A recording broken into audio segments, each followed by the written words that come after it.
दोस्तों, आपने make in India, startup India और स्किल इंडिया जैसे महत्वपूर्ण इनिशिएटिव के बारे में सुना होगा और पढ़ा भी होगा। लेकिन इन सब के अलावा एक ऐसी स्कीम है, एक्चुअली इसको एक प्लेटफॉर्म बोलना चाहिए, जो प्राइम मिनिस्टर मोदी जी के बहुत क्लोज है, लेकिन इसको उतना हाईलाइट नहीं किया गया जितना मेक इन इंडिया या फिर स्टार्टअप इंडिया को किया गया है। जबकि आज के टाइम मोदी गवर्नमेंट का ये इनिशिएटिव इन सबसे ज्यादा सक्सेसफुल बन चुका है और इसकी तारीफ खुद ऑक्सफोर्ड यूनिवर्सिटी भी कर रही है। इस प्लेटफॉर्म ने भारत के $200 बिलियन से ज्यादा के इंफ्रा प्रोजेक्ट को आगे बढ़ाया है। अगर ये इनिशिएटिव या फिर कहूँ ये प्लेटफॉर्म ना होता तो आज जो हम देश के बड़े इंफ्रा प्रोजेक्ट देखते हैं कंप्लीट होते हुए, वो शायद अभी भी फाइल्स में ही नजर आ रहे होते। ऐसे प्रोजेक्ट जो पिछले 10 या 20 सालों से पेंडिंग थे। तो आज मैं आपको इस प्लेटफॉर्म के बारे में बताने वाला हूँ और इसका इम्पैक्ट कितना बड़ा है हमारी इकोनॉमी पे, उसको भी समझेंगे। 2014 से पहले इवन 2014 इलेक्शन के टाइम भी आपने पीएम मोदी जी से बहुत बार एक वर्ड सुना होगा, ई गवर्नेंस। अब इसका मतलब क्या होता है?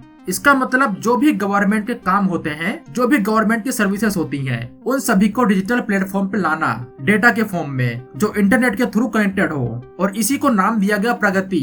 हमारा देश बहुत बड़ा देश है जिसमें दो तरह की सरकारें होती हैं, स्टेट गवर्नमेंट और सेंट्रल गवर्नमेंट। बेसिकली ये एक तरह का फेडरल सिस्टम है, यूनियन ऑफ फेडरेशन। दोनों ही सरकारों के काम करने के तरीके अलग अलग हो सकते हैं, लेकिन बेस एक ही है। सपोज इंडिया की सेंट्रल गवर्नमेंट कोई स्कीम लॉन्च कर रही है या फिर किसी बड़े प्रोजेक्ट का अनाउंसमेंट कर रही है जिसमें 2 से ज्यादा राज्यों को बेनिफिट मिलने वाला है, तो इस केस में सबसे पहले उस प्रोजेक्ट की फाइल को सेंट्रल गवर्नमेंट के बहुत से डिपार्टमेंट से होकर गुजरना पड़ेगा। और हमारी ब्यूरोक्रेसी कैसी है ये तो हम सबको पता है। 2012 में एक सर्वे हुआ था Hong Kong based economic and political risk consultancy firm के द्वारा, जिसमें यह निकल के आया कि इंडिया की ब्यूरोक्रेसी एशिया में सबसे बेकार और करप्ट है और आज भी कुछ खास इम्प्रूवमेंट नहीं आया है। जो कोर प्रॉब्लम थी वो बहुत हद तक आज भी एग्जिस्ट करती है। जो थोड़ी बहुत इम्प्रूवमेंट आई है उसमें इस प्लेटफॉर्म का एक बड़ा रोल रहा है, जिसको आप आगे समझने वाले हैं। सो जब ब्यूरोक्रेसी ऐसी हो तो किसी भी प्रोजेक्ट की फाइल को आगे प्रोसेस होने में बहुत टाइम निकल जाता है।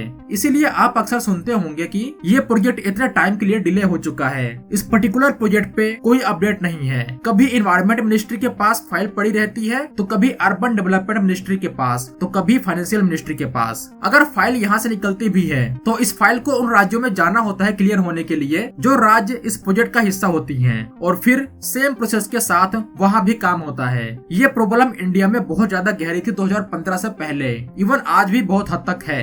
फिर 2015 में नरेंद्र मोदी प्रगति नाम का एक digital e governance platform launch करते हैं। इसके लॉन्च होते ही सभी प्रोजेक्ट का डेटाबेस बनाया गया। कोई भी प्रोजेक्ट हो उसका एक्सेस अब सबके पास था, जिसको अब रियल टाइम में रिव्यू किया जा सकता था, बिल्कुल ट्रांसपेरेंसी के साथ, क्योंकि इसको हेड सीधा देश के प्रधानमंत्री करते हैं। और इसीलिए यहाँ पे करप्शन के भी चांसेस बहुत कम हो गए। और सबसे बड़ी बात, पीएम मोदी खुद बड़े प्रोजेक्ट में इंटरेस्ट लेते हैं और रिव्यू करते हैं। इस रिपोर्ट में भी यही लिखा है, accountability at the most senior level, यानी सीधा प्रधानमंत्री लेवल तक। इस प्लेटफॉर्म को यूज करके रीजनल और फेडरल कोलैबोरेशन के जरिए 340 प्रोजेक्ट को इम्प्लीमेंट किया गया है पूरे देश में, जिसका टोटल कॉस्ट $205 बिलियन के अराउंड है। ये इतना बड़ा अमाउंट है जिसमें मुंबई अहमदाबाद के बीच बन रहे बुलेट ट्रेन को 10 बार बनाया जा सकता है। अच्छा, अभी आपने पिछले कुछ सालों में जितने भी बड़े इंफ्रा प्रोजेक्ट कंप्लीट होते हुए देखे हैं, आपको क्या लगता है, क्या ये सभी प्रोजेक्ट इस गवर्नमेंट के अंडर स्टार्ट हुए थे? जी नहीं, ऑलमोस्ट 80% से ज्यादा इंफ्रा प्रोजेक्ट पिछली सरकार द्वारा स्टार्ट किए गए थे।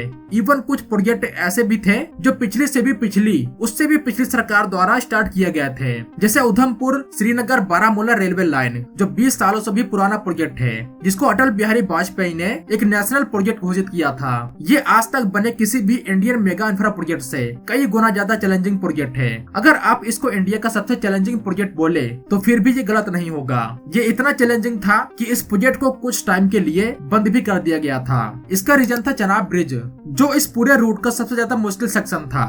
बट अंडर प्रगति नरेंद्र मोदी जी के लीडरशिप में इस प्रोजेक्ट को रिव्यू किया गया, रियल टाइम मॉनिटरिंग की गई और डिसीजन मेकिंग को फास्ट ट्रैक में लाया गया। इसका नतीजा यह निकला, आज चेनाब ब्रिज पूरी तरह से बन के रेडी हो चुका है। हालांकि इस पूरे लाइन को बनने में अभी थोड़ा टाइम लगने वाला है। चेनाब ब्रिज एक परफेक्ट एग्जांपल है प्रगति प्लेटफॉर्म के सक्सेस का, और इसको इस रिपोर्ट में भी हाईलाइट किया गया है। इसके अलावा बोगीबील ब्रिज की भी बात की गई है, जो असम के ब्रह्मपुत्र रिवर पे बिल्ड हुआ है। यह भी बहुत समय तक पेंडिंग था, लेकिन अंडर प्रगति प्लेटफॉर्म इस प्रोजेक्ट की भी रियल टाइम मॉनिटरिंग की गई, डिसीजन मेकिंग को फास्ट ट्रैक में लाया गया और आज ये ब्रिज पब्लिक के लिए ओपन भी हो चुका है।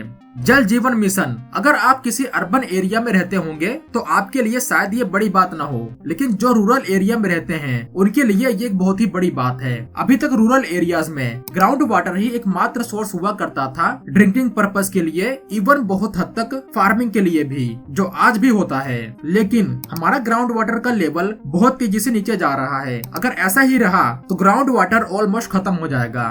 सो जल जीवन मिशन के अंडर रूरल एरियाज में हर घर तक टैप वाटर की सुविधा पहुंचाई जा रही है और आज नवंबर 2024 तक ऑलमोस्ट 79% रूरल एरियाज तक टैप वाटर की सुविधा पहुंच चुकी है। इस प्रोजेक्ट को इतनी फास्ट तरीके से इसलिए इम्प्लीमेंट किया जा सका क्योंकि ये प्रगति के द्वारा मॉनिटर किया जा रहा था। चाहे रेलवे प्रोजेक्ट हो, कोई ब्रिज हो, कोई एक्सप्रेसवे हो या फिर कोई नेशनल हाईवे, सभी प्रोजेक्ट प्रगति प्लेटफॉर्म के जरिए रिव्यू किए जाते हैं। जो भी फैसले लेने होते हैं उनको फास्ट ट्रैक किया जाता है और शायद इसका इम्पैक्ट इसलिए भी इतना बड़ा है क्योंकि इसको सीधा खुद देश के पीएम हेड करते हैं। यह पीएम इंडिया की गवर्नमेंट वेबसाइट है। आप यहाँ देख सकते हैं ऑलमोस्ट हर मंथ ही यहाँ देश के पीएम नरेंद्र मोदी जी प्रगति के थ्रू इंटरेक्शन कर रहे हैं और जो भी प्रोजेक्ट हैं उनको कैसे इम्प्लीमेंट किया जा रहा है, कितना प्रोग्रेस हुआ है, उसको रिव्यू किया जा रहा है। और ऐसा भी नहीं है कि पीएम मोदी जी बस इसको रिव्यू करते हैं। अगर उनके पास कुछ इनपुट्स हैं, कुछ आइडियाज होते हैं तो वो आगे इसको शेयर भी करते हैं। बेसिकली प्रॉब्लम सॉल्विंग पे ज्यादा ध्यान दिया जाता है। तो कुल मिलाकर ये एक अच्छा प्लेटफॉर्म है जिसको शायद उतना क्रेडिट नहीं मिला जितना मिलना चाहिए, लेकिन अभी हमें सिर्फ इतने से ही खुश नहीं होना चाहिए। अभी और भी प्रोग्रेस करना है और भी ज्यादा रिफॉर्म करने हैं और ये सब सिर्फ और सिर्फ आइडिया शेयरिंग से ही हो पाएगा। हमें इनोवेटिव तरीके निकालने होंगे काम करने के। ये सभी मिनिस्ट्री में होना चाहिए और खास करके रेलवे मिनिस्ट्री में। तो इस वीडियो में बस इतना ही था। होप कि आपको ये वीडियो अच्छी लगी हो। तो मिलते हैं नई वीडियो के साथ, तब तक के लिए जय हिंद दोस्तों।